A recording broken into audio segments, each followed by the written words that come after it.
Melanie. Okay, let's call to order Finance and Administration Committee. May we have a roll call, please? Mr. Hardy? Yes. Mr. Beggs? Here. Mr. McCormick? Here. Mr. Erickson? Here. Mr. Walker? Here. I'd ask for approval of the meeting minutes from May 8th, 2025. So moved, Walker. Moved by Walker, support by McCormick. Any questions? All in favor, aye? Aye. Opposed, same. Motion carried. Are there any changes to the agenda? Mr. Hardy, if you would, please, after Mr. McCormick has a discussion on the solar station, can we have a discussion on the cleanup of the transfer station, please?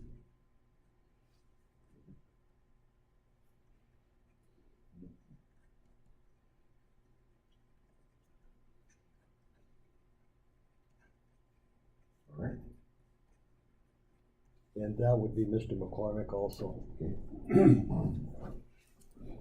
All right, that's one change. Hearing the change, can I have approval of the agenda? I'll make a motion to approve this. Support. Motion by Beggs, support by Walker. All in favor, aye? Aye. Opposed, same. Motion carried. Is there any public comment at this time for Finance and Administration Committee? Hearing none. Jessica, consideration to approve the Mason Oceana County 911 Board recommendation surcharge of $2.09. No change. Yes, so there's a letter that needs to be submitted to the state of Michigan each year at the recommendation of 911. So we're asking that the board approve the recommendation. The board chair and the county clerk will sign it, and the county clerk will respond to their request. Yeah, is that what the board? Yeah. Yeah. And that's pretty standard, so yeah, I'm glad it was brought before the board, so. Any other questions or comments on that? Hearing none. Jessica, we'll move back to you, Deputy Emergency Manager wage. Okay, so Chairman Walker suggested that the board consider setting a wage for the deputy emergency manager, as this was done in the past. The background behind that is when Tom Osborne was the emergency manager, and then when Jim Durham was, Yeah. Jack White was the deputy emergency manager, and the board at that time had agreed to pay the deputy emergency manager $15 an hour for any time that he spent. And I think that with everything that goes into that, you have to have your incident command training. You have to be certified by so many things to be the deputy person also. I don't think it's unreasonable that if we have somebody who is a deputy manager, that we have a wage, a token payment of $20 an hour for that person to do that work. I agree, it's a lot of It's extra. it just, let alone the training, because when I was in police work, I went through just about all of those programs, and some of those programs lasted 7 days. Right. And I think it's reasonable if somebody's going to do that. And along with that, it may be people don't do those type of things, for the money. No. But it may be a little bit easier for Troy to find somebody that, is going to take time from Their life. from their life to do it. I agree. Any other comments? Okay. And then the other part of this was about the emergency manager vehicle policy. That the county has a vehicle policy for non-union county employees. However, the emergency manager position is unique in that he will have a municipal vehicle dedicated to him for his specific job duties. Therefore, a policy has been created for this position. May I, Mr. Yes. We all got a copy of this, and we had talked about this, at the time that Laser was going to go from the sheriff's department to the emergency manager, and Mr. Beggs had worked on this on a thought, if I may, Tim, a thought on what it should be. Well, Mr. Beggs and Mr. Hardy worked with, the administrator to develop the policy that we were given. And quite frankly, it's phenomenal. It's a very good policy. Any of the concerns that I had, you know, having been in the emergency response field and stuff, are pretty much covered by that policy. It's simplistic, but it really covers what I see as the needs for it. You know, I want to thank Mr. Hardy and Mr. Beggs for their input on that. I think it's pretty good, it covers most of the bases. You know, I was concerned about things about emergency response because emergency managers do not come under the emergency response for first responders, you know, as issued by, you know, by the Department of State Police. But our emergency manager is unique because he is on 2 different fire departments. But should there be a concern? Probably, you know, just for the record, not with the individual, with the job, that we probably should not be responding to emergencies with a county car, you know, for another fire department. And it's covered in there. Do you think these things are covered? They're covered well in there. Mr. Hardy? Yes. And to speak to that, I did speak with Mr. Maloney a little bit. His role at those fire departments is unique. He's there as what was his term? Public relations. An advisory, because of his extensive, background in fire, he's not grabbing a hose or entering a house. He's there as an advisor to command staff in his role as a fireman, not as emergency manager, but there is a little bit of bleed over. So he generally, even in his personal vehicle, doesn't respond code to fire incidents. But that this policy was no issue for him, looking at how he may or may not use that company or the county vehicle as a take home or respond to fires. So that was no issue from his end. How far away is he from getting the vehicle? It's in hand. We're waiting on license plates. Sheriff's Department's waiting on a couple plates as well. So there's Soon. the vehicle's in hand, ready to use. It just doesn't have a plate on it. So. They assign those to vehicles now, don't they? Yeah. It used to be that every police department or municipality had a whole box of license plates and you put them on the Not trucks. anymore. Road commissions were the same way, weren't they? Road commissions are still that way. We just have, we had stacks of them, Stacks of them, stacks of yeah. them. Well, We'd order 50 at a time. well, they're special. Yeah. Okay.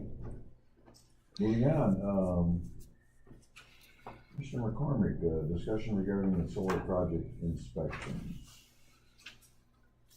There's been a fair amount of communication for the solar panel project regarding the permitting. Tracy sent, and I think everybody saw the response from our attorney. Tracy sent that to them to request their opinion, and so they came back with the state law or regulation that says, those energy projects are exempt from permitting. So that kind of is, based on that, it kind of relieves us from that responsibility. It mentions,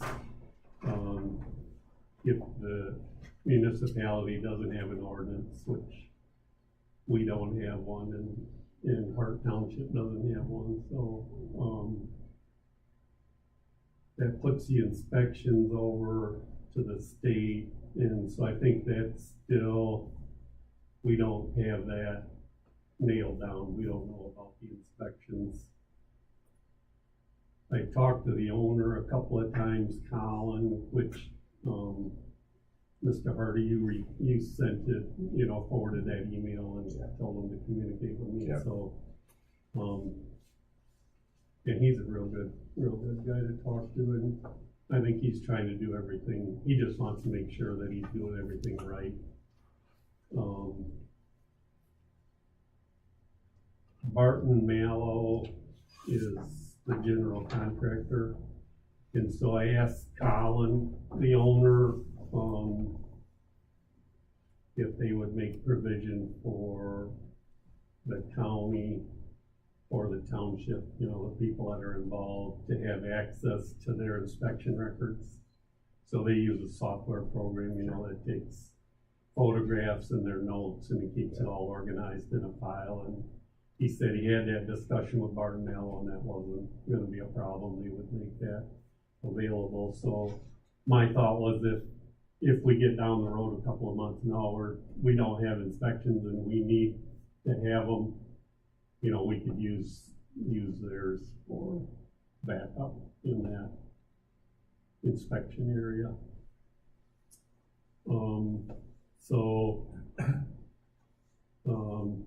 I think, did Colin reply did everybody see Colin's response, email?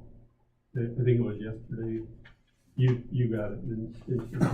Yeah, we've probably had 30 or 40 emails, Joel and I, back and forth Yeah. with everybody on these. So in that email, he listed the permits that he has, and he's got everything lined up with our road commission.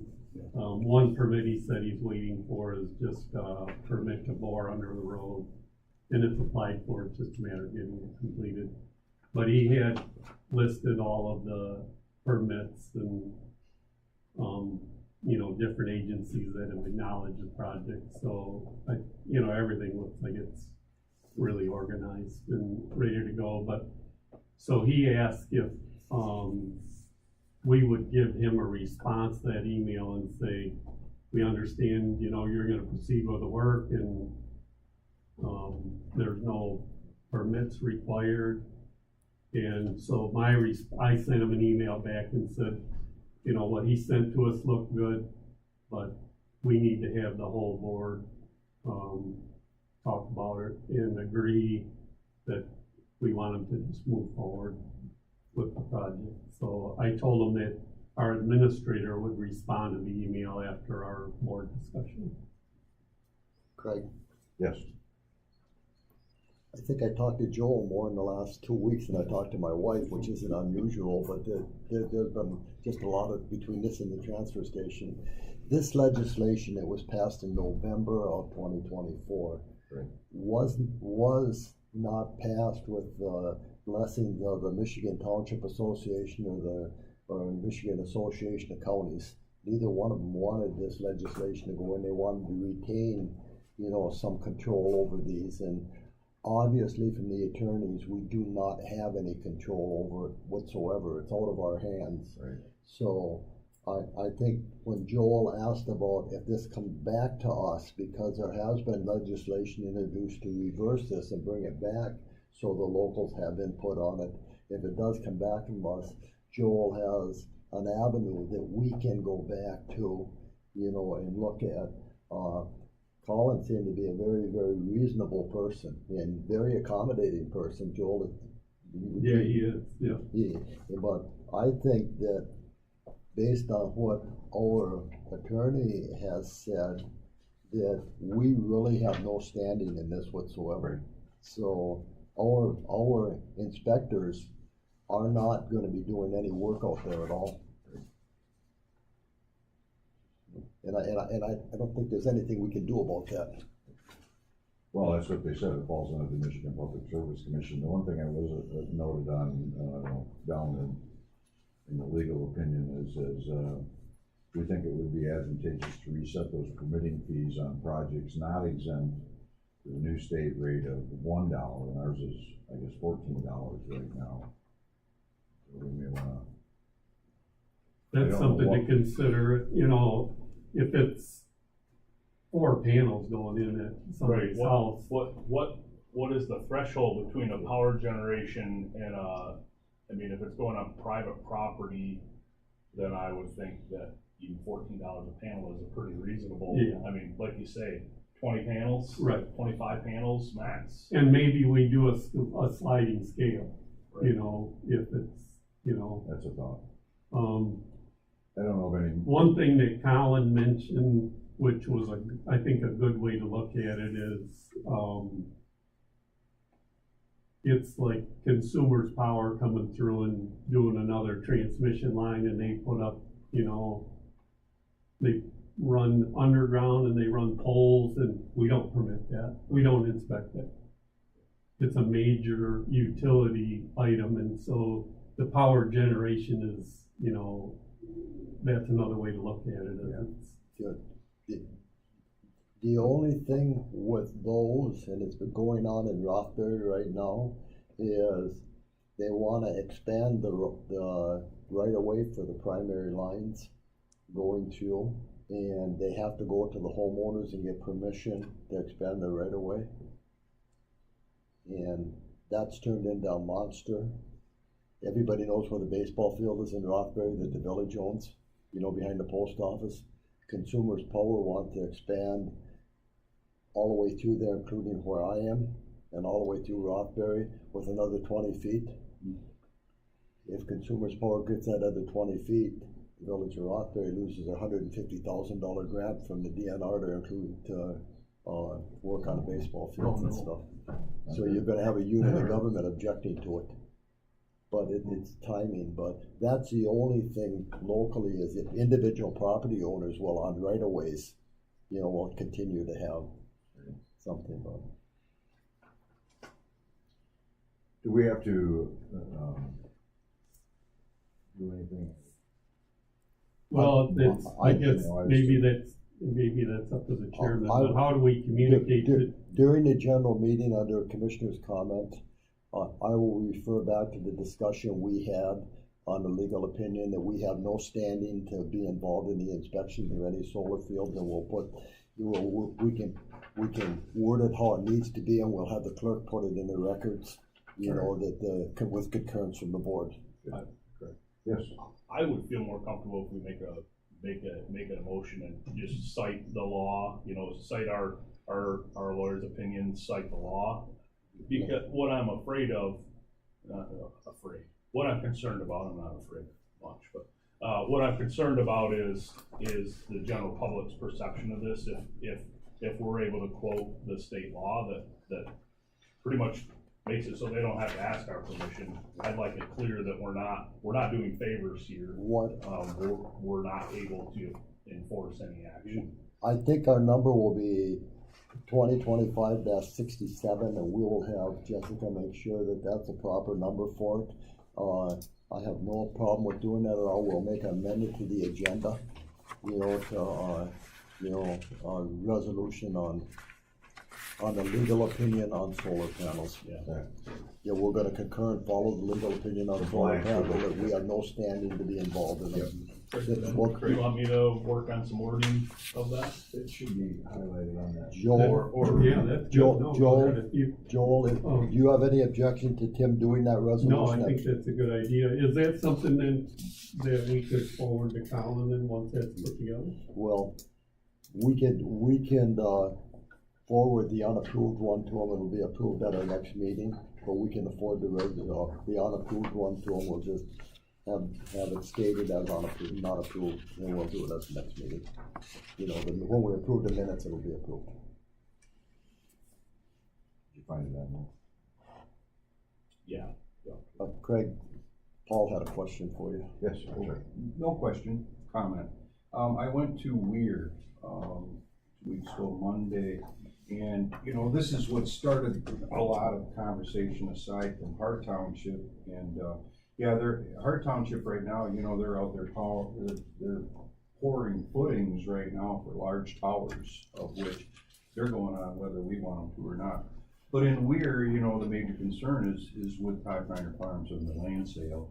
And it is because it's contingent to the power line. And those of you that were here 50 years ago remember when the power line came through town, none of us were really in favor of any of that, but it happened whether we wanted to or not. And then shortly after that, I had to remind the people of Weir that both Pure Marquette and Summit Township were really not too excited about everybody packing up and leaving their farms.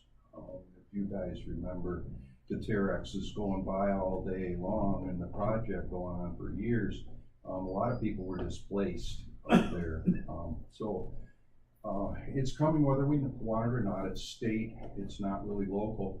But what Weir did was they passed a moratorium on solar farms right now so that they can get with their planning commission and then create the documentation that's necessary so that they can work with these entities. Because if they can make a workable ordinance, the township will be able to communicate firsthand with the power company to get what they feel they need, to make a workable ordinance.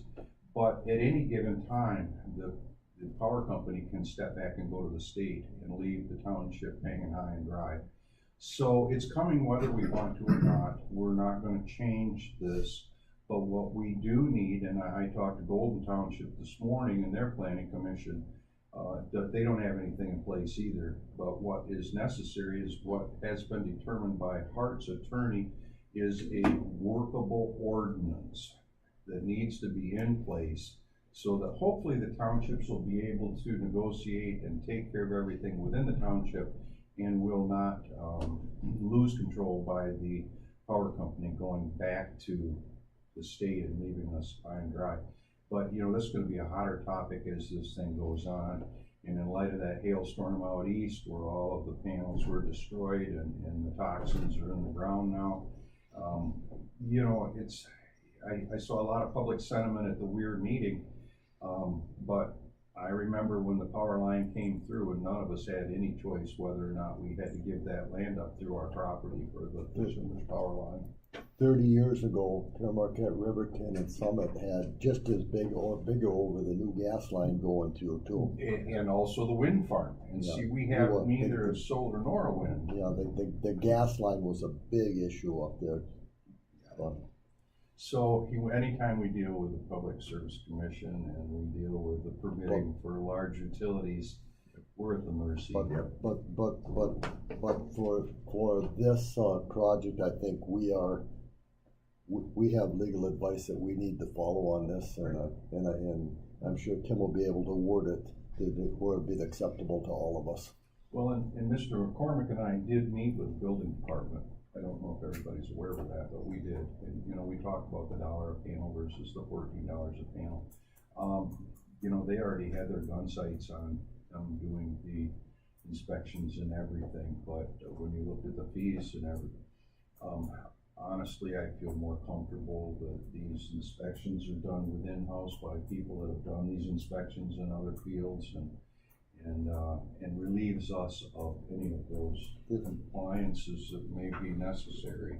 Paul, I want to say that for me, we are not taking anything away from our building department. We just don't have the authority to allow them to do this. Correct. Period. That is, That's the essence of the whole thing for bottom me. line is, yeah.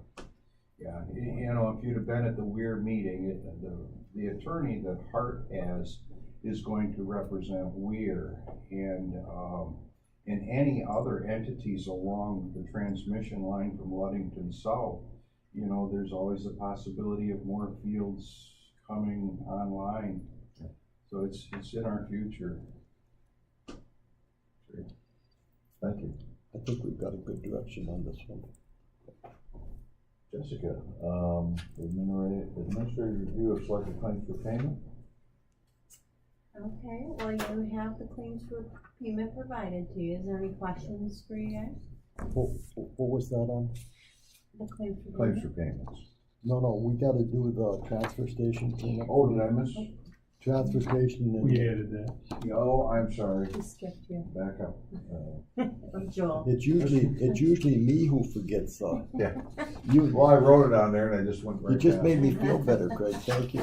Mr. McCormick, discussion on cleanup of the transfer station. Where do we begin with that? Maybe the tractor that we have there, we need to decide what we're gonna do with our backhoe. So I think maybe you guys saw an estimate, $30,000 neighborhood to do the repairs to get it running, which is not, you know, fixing any of the broken stuff in the cab or glass or fenders or any of that. This is just pins and bushings and engine work. And I suspect, just with my experience with looking at machines, that when it gets out of the shop, it'd be 40,000. So I asked Michigan Cat to give us a number, a trade-in value, as it is, and they said 12,000.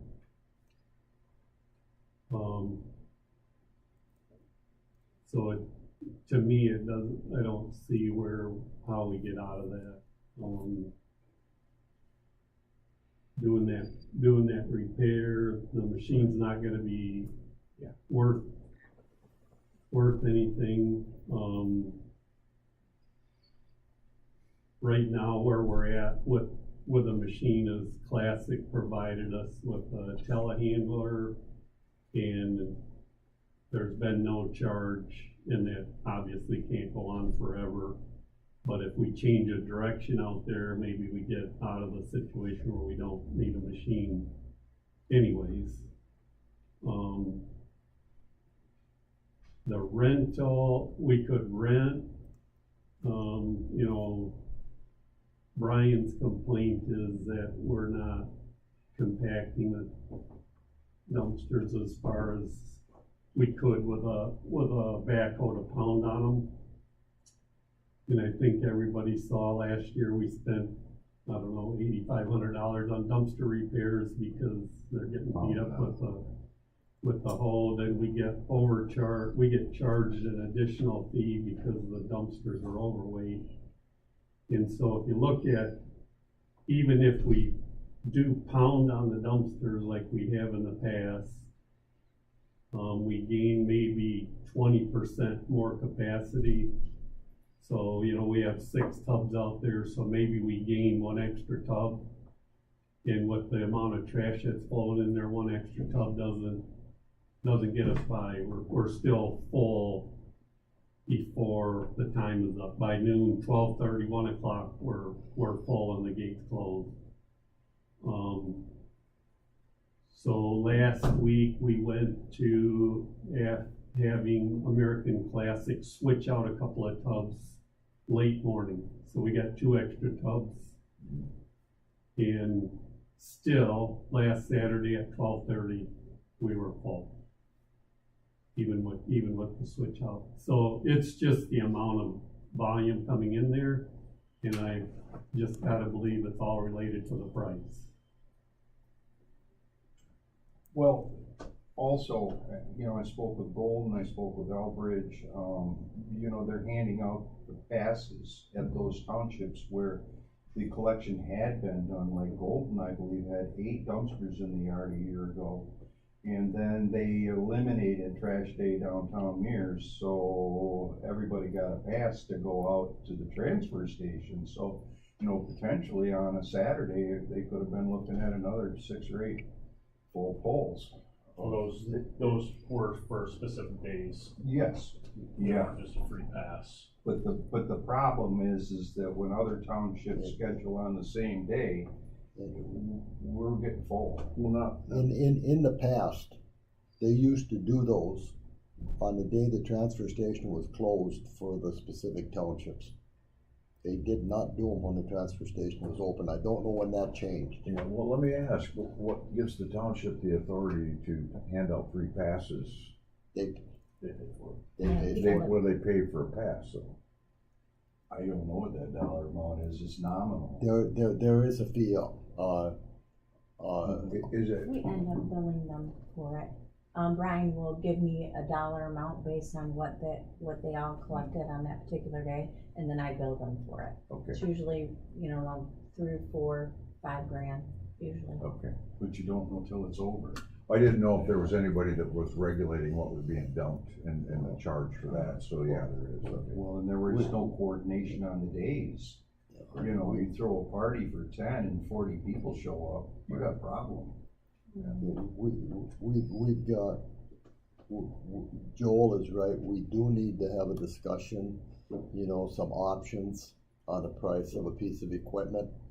I think probably by our next meeting, we need to, you know, with something like that. But in the meantime, Joel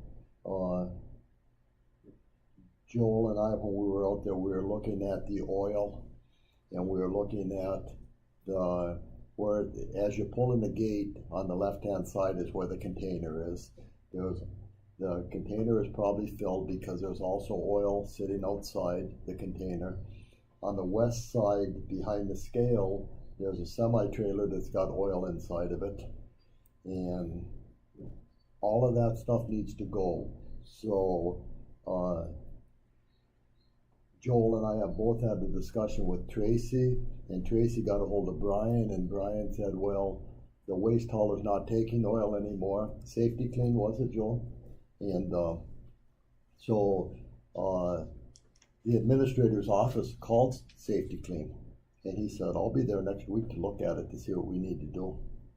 Now, if that oil needs to be put in 55, or the totes, Paul said he has a couple of the totes that we could borrow, and the sheriff said he'd be very willing to have trustees out there dump it into those totes. It'd be, you know, for them to pick up.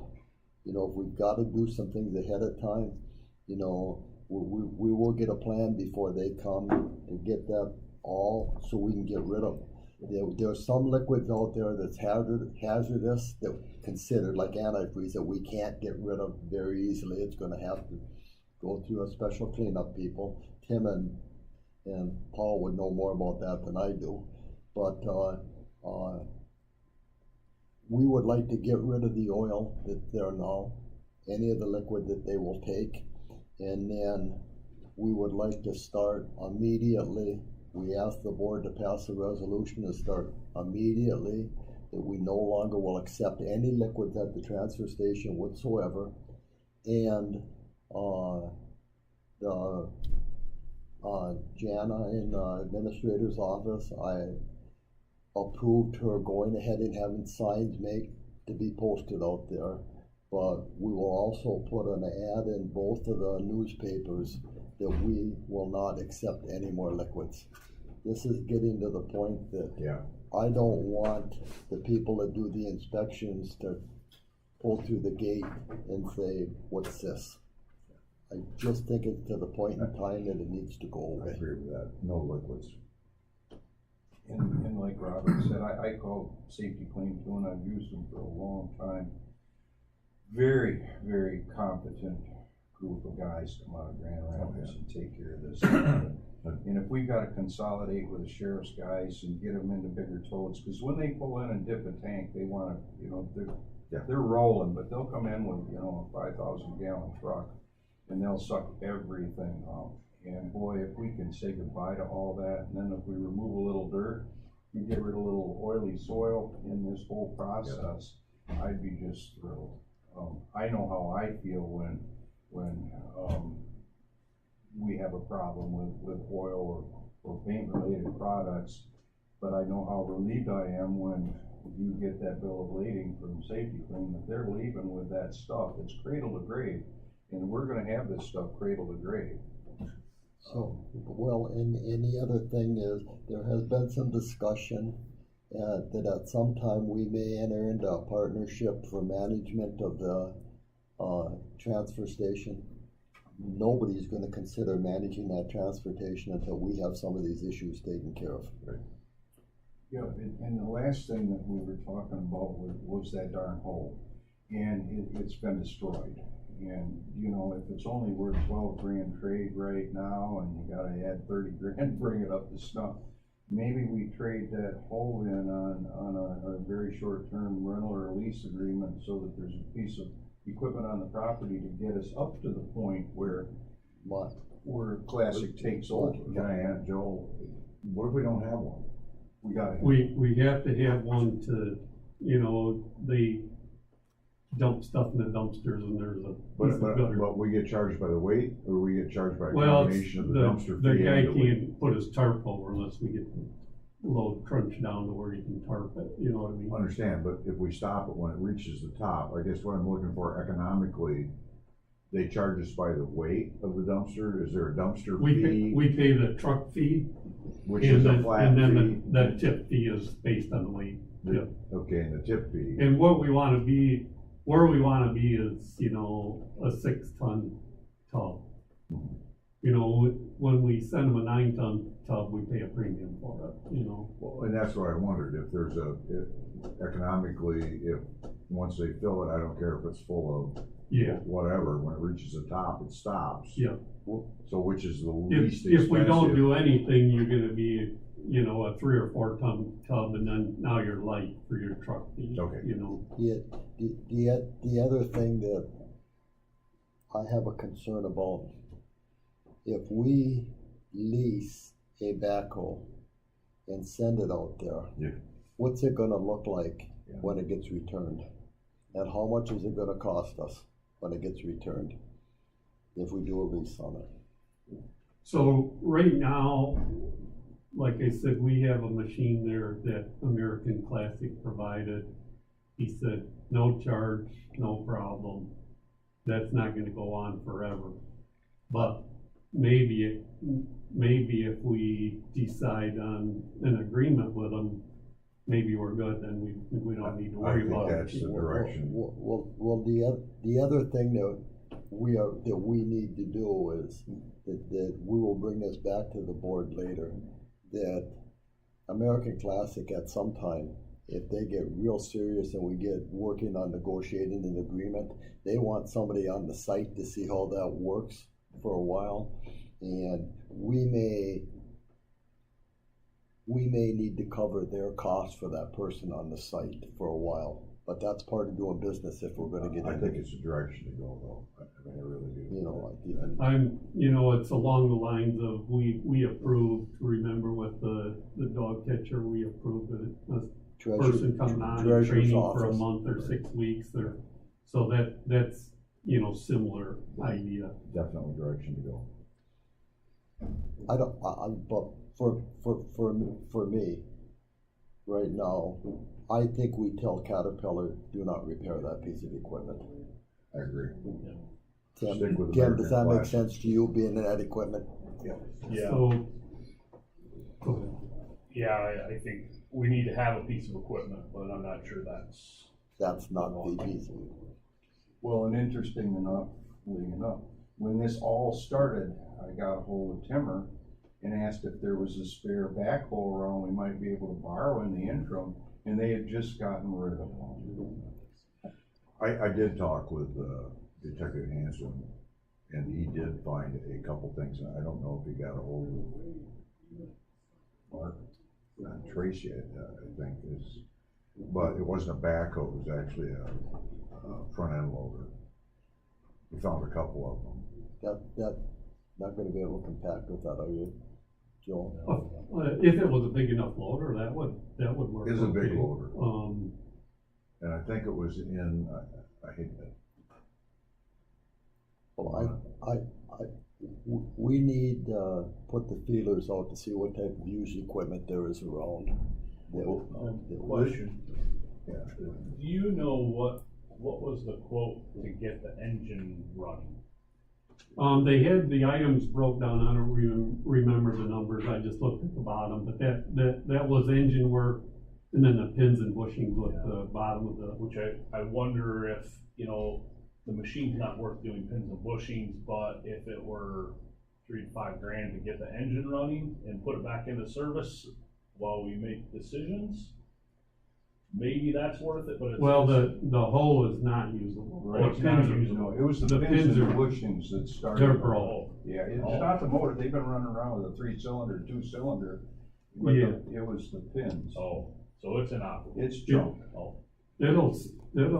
It's amazing, it starts on 3, and, yeah, they'll start on 3. yeah. Joe, if you want, I can hook you up with Detective Hanson. That program is basically those, you have to go. You were talking about the military Military stuff. surplus. It's Yeah. certain military surplus, you have to go get them. And I wanna say this was, maybe it was in Kansas or someplace like that, but it was, I looked at some of the pictures of it, I actually thought he was gonna get hold of Tracy, but I looked at some of the pictures and the cab's like, wow, you know, this, Some of those programs are through for rural fire departments only, but the person who knows about that would be Ray Cole out at the, yeah. but Ray has just been promoted and they're hiring somebody new for out there. He's Well, good. this would have to go to the department here, but the department can let other entities use it. It would actually go to the department itself, but, Well, and we were hoping there might have been a piece of equipment down on the M20 barn that could run down the road and help us out, but that was to no avail either. yeah.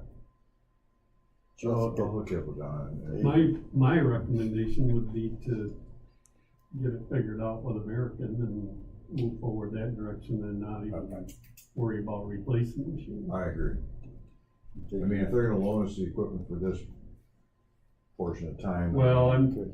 like I say, he just said, don't worry about it, we're not, that's fine. And if it costs us a little bit, but, And that, that's gonna go for some little period, but if we get to the negotiating part where it looks like that's imminent, then I think that would just continue until, it's my opinion that we should do that. We should start soon.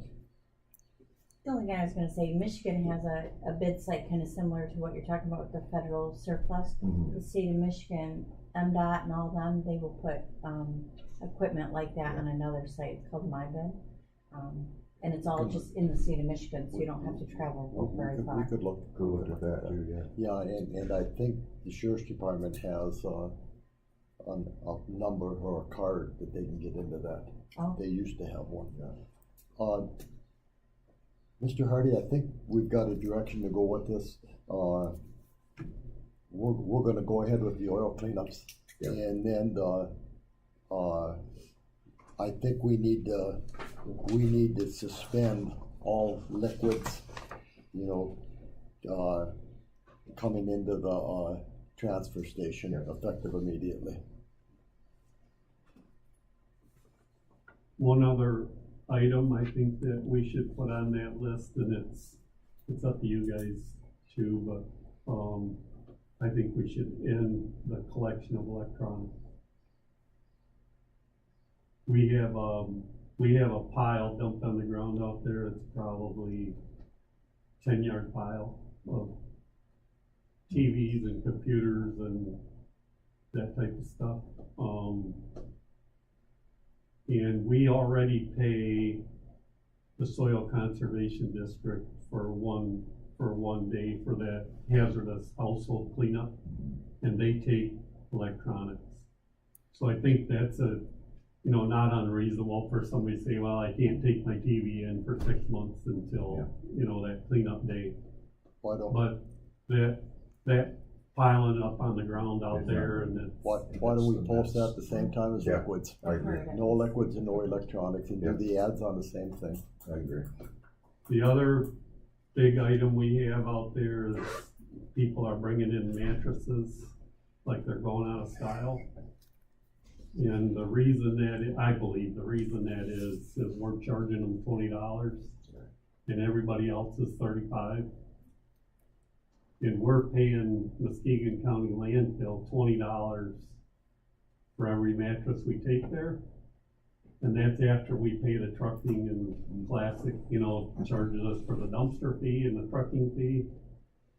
So they're charging us additional, They're charging it, well, I'm just saying, we put a mattress on there, it takes up dumpster space. well, sure, Big time. especially if it's So not laid in. American doesn't charge us, they don't care how many mattresses, it's just, when they dump the tub, the guy on the hill calls down and says, Classic 20 mattresses or 4 mattresses or whatever the number is. And they put it right on the bill, $20 a piece. Along with that, the thing we need to do is limit to 2 or 4 mattresses maximum. I've seen trailers pull in there, the time I've been out there with 6 or 8 mattresses on them. people are cleaning out their summer home, or people are changing or all winter their, housing, or, yeah, or I think that's- something. So we paid, you know, American Classic to grind and haul Yeah. that mountain of mattresses last winter. And it doesn't look like anything, then you just put the mountains right back there again.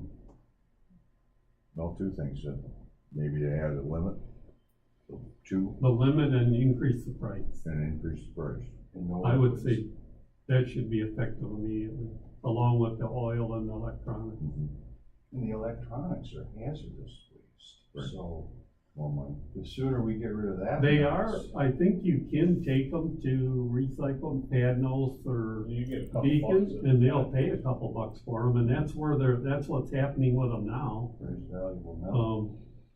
You know, that's part of Brian's recycle program, but I do know, I've taken a couple up to Ludington, it wasn't worth the trip. exactly. They're just being- And that's probably why they're accumulating there. Yeah. Yeah, it's, I don't know, I think that maybe for the mattresses, with the trucking fee and the $20 charge, somewhere in the neighborhood of $35 to $40 a mattress. I think 25 to start off with, start them at $25 a mattress and limit it to how many? 2 at the most, Two, it's or 4? four. 4? I'd be upset if I showed up with 4 and you said I only want 2. Okay. And then we're gonna find them on seasonal roads. And, you know, this is the very Well, next thing. that's the other thing, I mean, you know, we get the rates up to where they need to be. How do we control You know, the trash? losing money on it, especially like you're saying, if somebody shows up with 8 or 10 mattresses, where are they coming from? They're coming from mattresses they take out of a house when they deliver new ones. That's where they're coming from. And you may not even be From- they may not even be from the county, Muskegon County. right? Mhm. So I think that's, yeah. I A think mattress that's- store that's taking them away. Yeah. And they've Yeah, got a warehouse full of them. Right, that could be too. But the seasonal road thing, I'm gonna tell you, I've been on almost every seasonal road in this county, and the last thing we wanna do is continue to add to that nightmare. It's I horrible. agree. Okay. Jessica, Just, now we'll go administrative review of selected claims for payments. Okay, so the claims agreement has been provided. Does anyone have any questions about anything that's on there?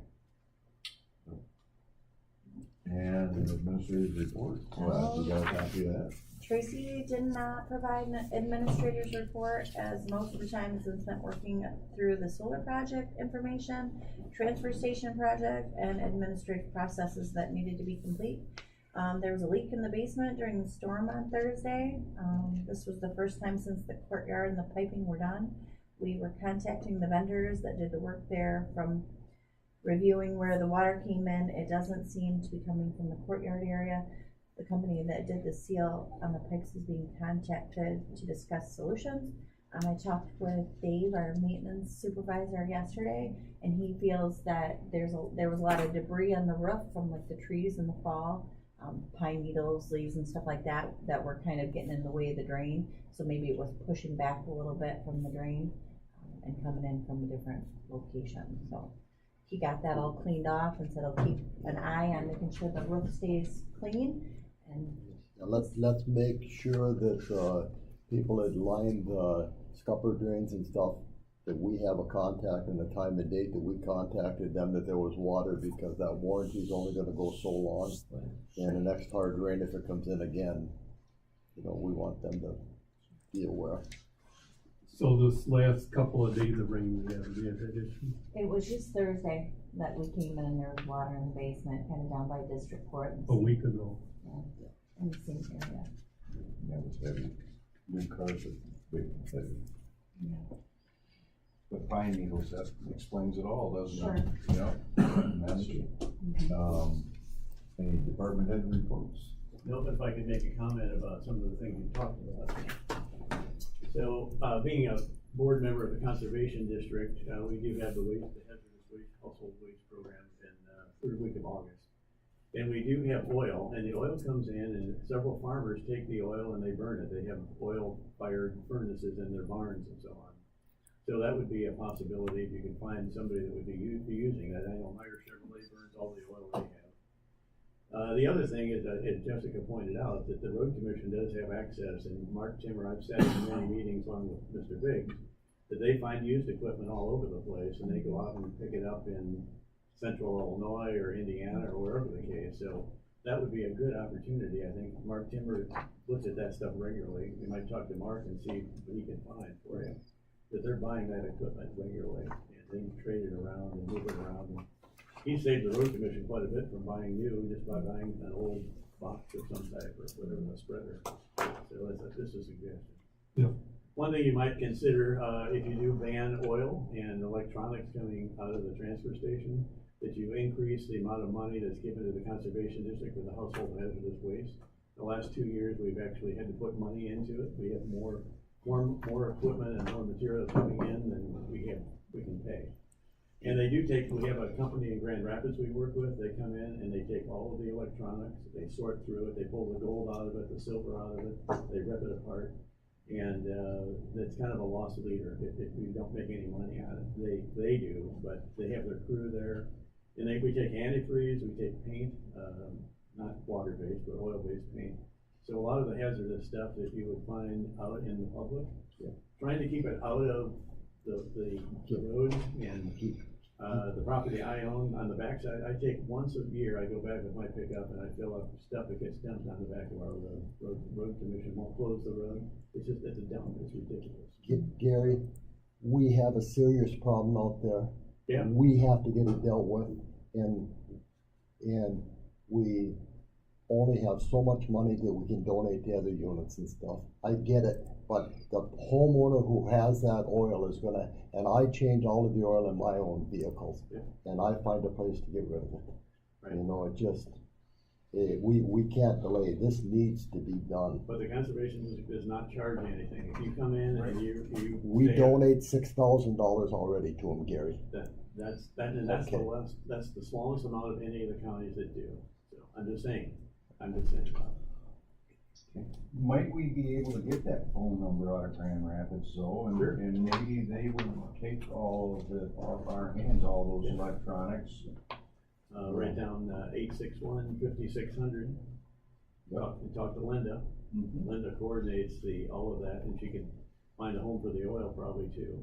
And she's a coordinator for that part of that program. Well, the only thing I'll caution on this oil issue is that the last thing a guy that owns a clean burn wants is to pick up oil that's got water or antifreeze in it. Yeah. So unless it's good stuff, Gasoline, that's the other. it goes, you paint there, it gets worse as you go.